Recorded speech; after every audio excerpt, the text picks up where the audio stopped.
about another voice and culture of Taiwan with We Love Hakka. 现在就让我们一起加入客家风情，大家来讲客家吧。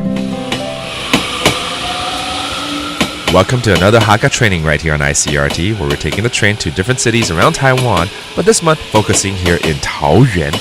And the district we're going to is Longtan. There are a lot of great food here, including the peanut nugget. I love that a lot, but there's got to be other things that Leo should introduce to me, and we're going to find out real soon. 今天持续带大家来到桃园龙潭啊，那我知道这边很有名的就是他们的花生软糖，那还有什么样的美食呢？待会儿呢 Leo 呢会一并来介绍咯。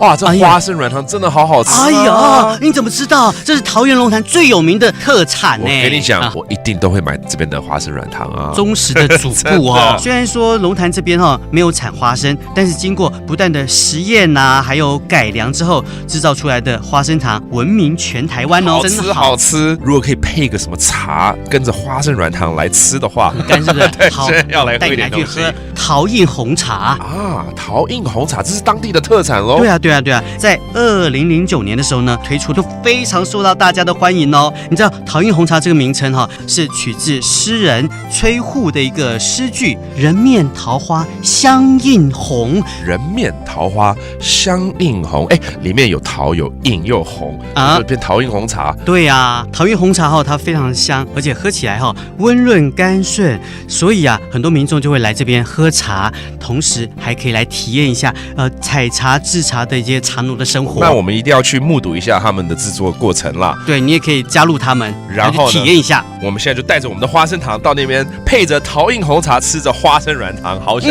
受啊！好 ，All right, let's go.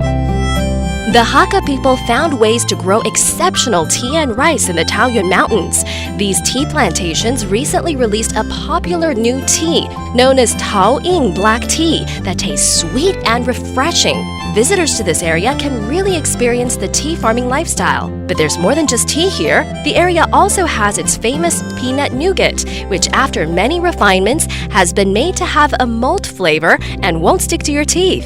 This is one tasty treat you don't want to miss. Well, I think it's time to teach you some Hakka vocabulary, how to say the tea leaves and also the peanut nugget. 我们先从茶米茶叶嘛，是不是？怎么说呢？茶米 Okay, that is the tea leaves. 然后 peanut nugget 反挑糖。反挑桶花生糖 So go have it with that tea. It's going to be a great combination. And that does it for today's Hakka training. 什么泰嘎？俺只say 张来了。客家风情由客家委员会监制。We Love Hakka has been brought to you by the Hakka Affairs Council.